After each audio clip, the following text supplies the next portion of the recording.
So how to open your third eye for beginners. Okay, my name's Aeron. I'm a spiritual teacher and coach, and I've worked with thousands of people. And the energy in which I approach the way I teach is to keep things simple and to explain things in a way which is really, really easy to understand. So within this video, I'm going to explain for beginners exactly how you can open your third eye. Please consider subscribing to the channel, clicking the icon. It really does help us. And like I say, it's a nice energetic exchange. Thank you so much for the support, and become notified of all the new videos. So first of all, I want to talk to you about how to open your third eye. So first of all, what is your third eye? Your third eye is what I like to call your spiritual receiver. So think of it like a receiver to this informational field that sits around us at all times. And think of the quantum field as this informational field, and think of it like Wi-Fi that sits around us. And it's like natural Wi-Fi that doesn't need a router. It occurs everywhere. It occurs across all dimensions and sort of everything. It's everywhere. Okay, the quantum field. But think of it like Wi-Fi, and think of your pineal gland in here as your spiritual receiver. So what you would need to start to comprehend is that this receiver would need to be in good condition, right? First of all, for you to access this quantum field, which is open in your third eye, right? So, accessing this amazing field of information, it requires your receiver to be in good condition. So, just start to ask yourself, and let me explain it to you in a way which is easy to understand.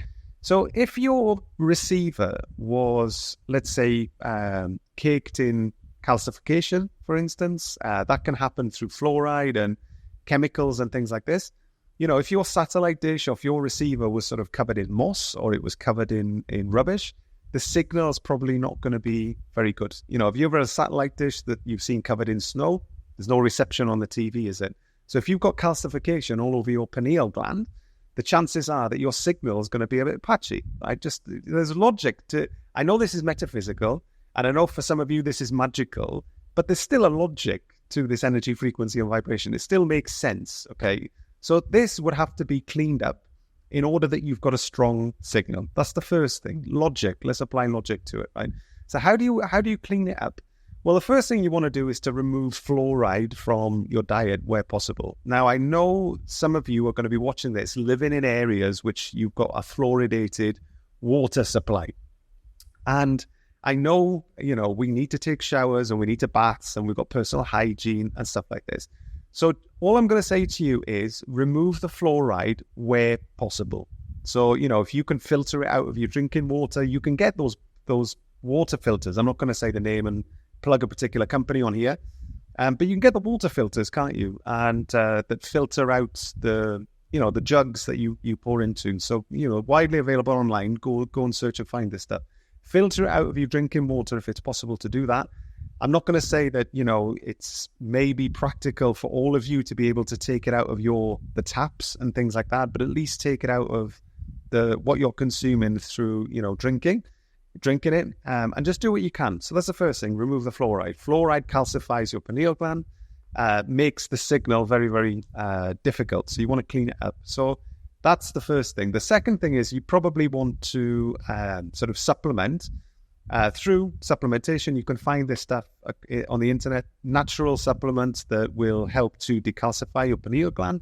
Go and find this stuff out online. Do Google searches. They're available really, really economically and cheaply in all good health food outlets. You can go find this stuff. There's no need for me to list it for you. So that's the first thing. You need to clean this up and you need to view it like your spiritual receiver, okay? And obviously you need to decalcify it so you've got a very, very good signal. So these are the first two steps that you want to do, okay? The next thing you want to start to frame this as your spiritual, your pineal gland, your receiver, is your spiritual muscle. You need to start to think of it like a muscle. I remember, now I've been born with a very sort of spiritually auspicious birth chart. So, the energies I was exposed to when I was born, means that I've got an extremely sort of almost fluid connection to the quantum field. I'm extremely visual, very strong, powerful psychic, energy worker and things like that. But what you've got to appreciate is that this, for all of us, it doesn't matter when you were born or what your birth chart is, this is your spiritual muscle in here. Okay, when you first start training it, okay, it's weaker than what it will become once you're using it all the time. So think of this like a muscle. So I work out, I go to the gym 5 days a week and I lift weights and I do cardio and things like that.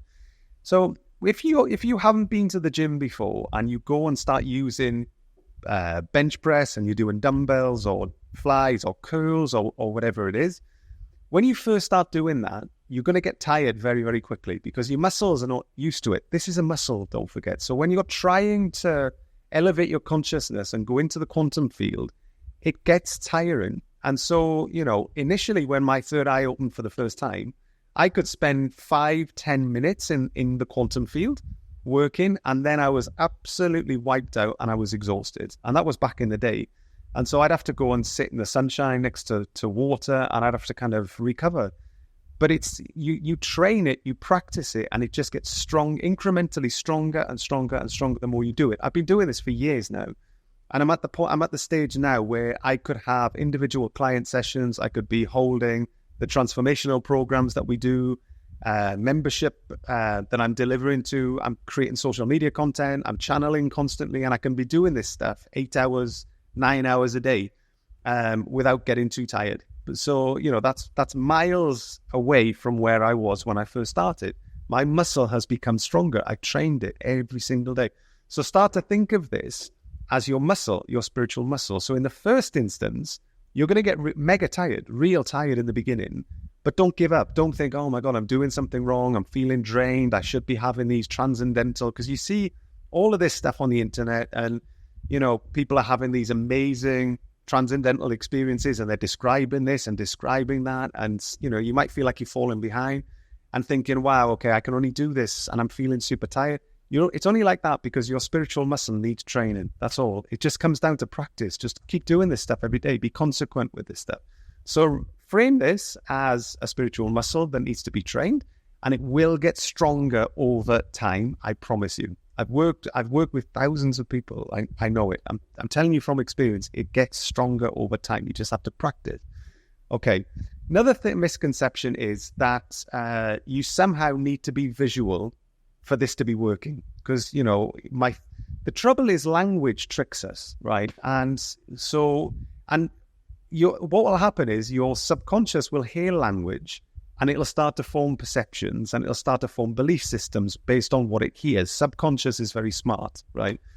So what's happened is somebody at some point has called this the third eye. Some human being at some point came up with this, didn't they? It didn't just drop down from the ether into some manuscript. Some human being at some point, I don't know who it is, has come up with the thing and has called this the third eye.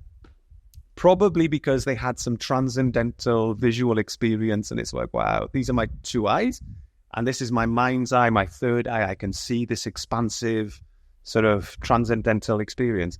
And so third eye stuck, the eye of Horus, this kind of, all this kind of stuff around the pineal gland has the word eye attached to it. Eye is perceptive, it sees, right? So if your subconscious will hear the word third eye, right, and then all of a sudden we'll connect this perception and create this impression that you need to be seeing imagery within your mind's eye for it to be working properly. And if you're not seeing imagery, somehow it's broken or it's not working. And it's a subconscious trick of the mind based on the fact that somebody called it a third eye. So I use language very, very intentionally in my videos and the way I teach. I don't talk in essential glossary language unless I need to get a point across. And I explain things in a very, very simple, down-to-earth way. That's the energy in which I rock up. There's no ego here. I'm not teaching you from a place of ego. I'm teaching you from a place where I want you to understand and I want to lift you up. So, you will never hear me refer to this as third eye. I prefer to call it a spiritual receiver. It's better that way, right? So the language is better. If we think of this as a receiver rather than an eye, all of a sudden you're like, okay, maybe mine is working. because it is. It's just your perception, your subconscious, it has convinced you that if you're not seeing things within your mind, that somehow it's not working. Oh, I can't be plugged in. I can't be connected. You are connected. I've worked with thousands of people, and I am telling you now that I have thousands of data points from people that I've worked with. The people who are visual, I fall into that category. So I'm a visual person. It's something you're born with, okay? It's not something you can control. It's there, right? It's like, so all the people that I've worked with, I would say, realistically, 20% of the thousands of people that I've worked with are visual. 80% of people are non-visual. 80%. So if you're non-visual, you are in the biggest cohort of people. But the fact is, you have an advantage over people who are visual. You might not realize that. You might be thinking, hang on, Aeron, what the hell is going on here? First of all, you're telling me that, if I don't see anything in my mind that it's working, but how can be? Because it's called a third eye. Well, the fact is, people who are non-visual, you see and sense and you know immediately what is going on within the quantum field. You just know. Like you intuitively just know what's going on. Just because you don't see the imagery within your mind's eye, you just know and sense. And I'm telling you now, you will be extremely sensitive to energy and frequency. You might not see the images and pictures in there, but my goodness, you know what's going on within the field. So you're just very, very, very sensitive to energy. You just experience it in your own way.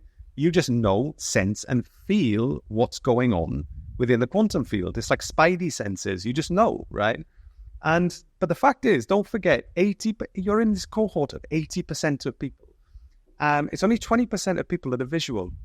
Just because you're not seeing things, it doesn't mean that you're not having the fullest of experiences within the quantum field. You are just having it in a slightly different way. So don't get too hung up on thinking that you need to be seeing things for this to be working for you. It doesn't.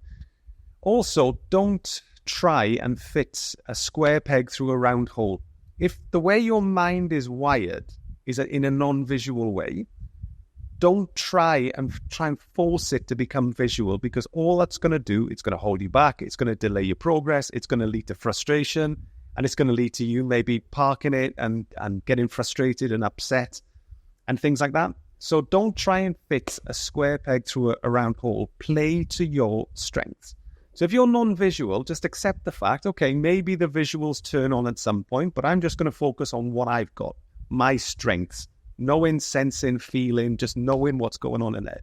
If you're visual, okay, I'm the square peg in the square hole, that's fine. I'm just going to work with the visuals and I'm going to work with what I've got. Always play to your strength. All of us have strengths, okay?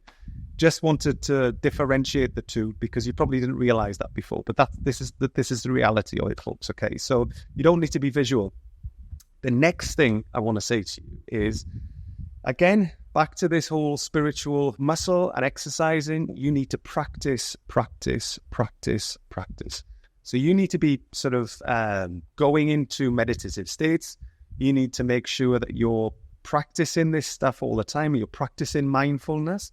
Meditations are an excellent tool to sort of transition you from the physical reality into the quantum field. There's many, I'm not going to list them on here, but there's many good resources out there that you can use, these really good guided meditations to guide you into the quantum field. But it's just a case of practicing, folks. You've got to practice and be diligent with it. And then you're going to get spiritually strong and it's going to be fine. So I'm just going to recap it really quickly for you. Think of this as a receiver, not a third eye. This is a receiver. Your receiver's quantum field needs to be in good condition, needs a good signal, and therefore clean it up, decalcify it, supplement it, just, work on it, right? Another thing is, think of it like a spiritual muscle. You need to work it out all the time. You need to practice. It's like if you started to train, you're not going to be running these super marathons and doing all of this kind of crazy fitness stuff and be super fit without training. You got to train it. It's a spiritual muscle, right? The next thing is you don't need to be visual. So don't get hung up thinking that you need to be visual. 80% of people are non-visual. 20% of people are visual. I've worked with thousands of people, so just take my word for it. That's the reality. And you have to practice. Okay, well, thank you so much for watching this video. A couple of things I want to point out here. If you're interested in a little bit of frequency activation to try and help stimulate your third eye coming on, I've linked it in the description. I've got a free, absolutely free third eye activation, very powerful channeled energetic transmission that's going to be targeting your third eye, breaking up that calcification that's on there and bringing this online for you so you can start to develop yourself spiritually, consciously, and start to have these transcendental experiences. Go ahead and download that. It's completely free. I've linked it in the description of the video. It's there for you. Alternatively, also linked in the description is our monthly membership called the Quantum Club. We nickname it our Jedi School of Light. We've been going for 4 years now. We have weekly sessions in there, and it's about growing and developing you consciously and spiritually. And people have come on leaps and leaps and bounds, and we've got a thriving community of light workers and starseeds. So please, please, please go and check that out. The link is in the description. Hope to see you in there. Thanks so much for watching this video today. Hope it explained it for you. Take care and stay blessed, and I will catch you on the next video. Take care now. Bye-bye.